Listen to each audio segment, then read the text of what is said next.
আসসালামু আলাইকুম সবাইকে। নতুন আরেকটি ছোট্ট ব্লগে আপনাদের সবাইকে ওয়েলকাম জানাচ্ছি আমার চ্যানেলে। যারা ফেসবুক থেকে দিচ্ছেন তাদেরকে জানাচ্ছি অসংখ্য ধন্যবাদ। যারা আমার ইউটিউব চ্যানেল থেকে দেখছেন তাদেরকে জানাচ্ছি অসংখ্য ধন্যবাদ। আশা করি আজকের ছোট ব্লগটি আপনাদের ভালো লাগবে।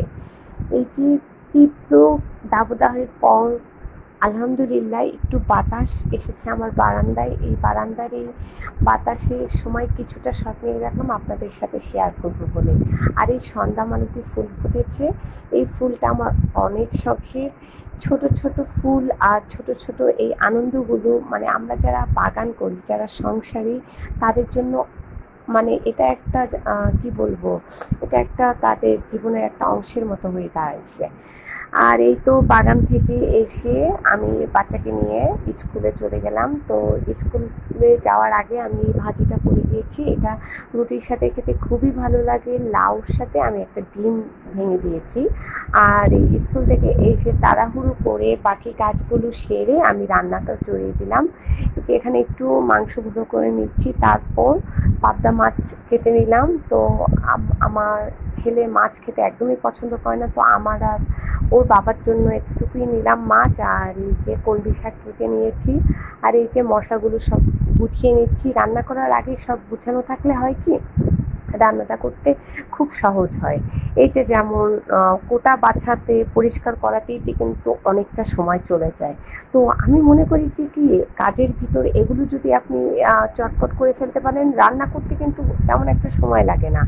আর পাবদা মাছটা খুবই নরম মাছ, এটা না ভাজলেও চলে। তবে আজকে আমি পাবদা মাছটা ভেজে রান্না করতেছি, একটু হলুদ মরিচ একটু ঝাল ঝাল করে টমেটো দিয়ে ভুনা করেছি। তো পুরো ভিডিওটা আমি রান্না নিতে পারিনি, মানে খুব তাড়াহুড়োর ভিতর থাকি, তো ছোটো ছোটো শট নিয়ে আপনাদের সাথে শেয়ার করি।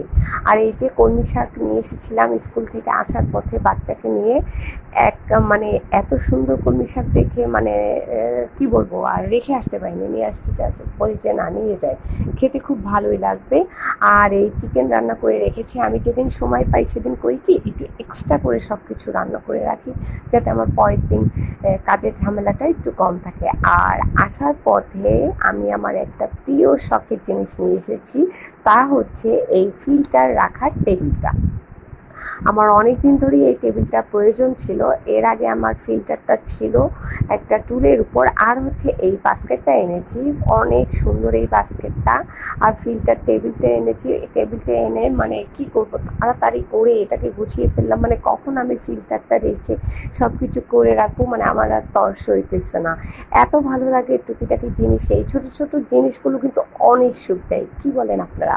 যারা আমরা এগুলো কিনতে পছন্দ করি, আমরা মানে এই ছোটো ছোটো জিনিসগুলো সংসারে একটা আনন্দের অংশ।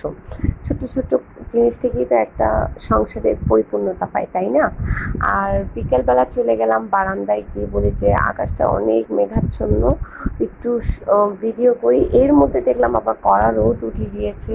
তারপর আমি আমার গাছগুলোকে একটু টেক কেয়ার করলাম, দেখলাম যে ঠিকঠাক আছে কিনা।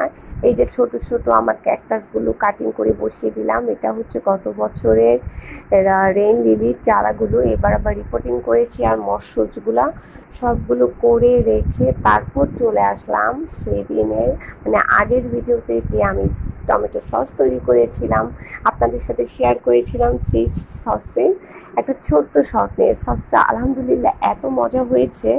আসলে টমেটোটা ভালো হলে কিন্তু সসটা ভালো হবে। এই ধরনের টসটসা টমেটো, রসালো টমেটোগুলোতে কিন্তু সস সবসময় ভালো হয়। আপনারা অবশ্যই কিন্তু সসটা বাসায় করার ট্রাই করবেন, আশা রাখি ভালো লাগবে।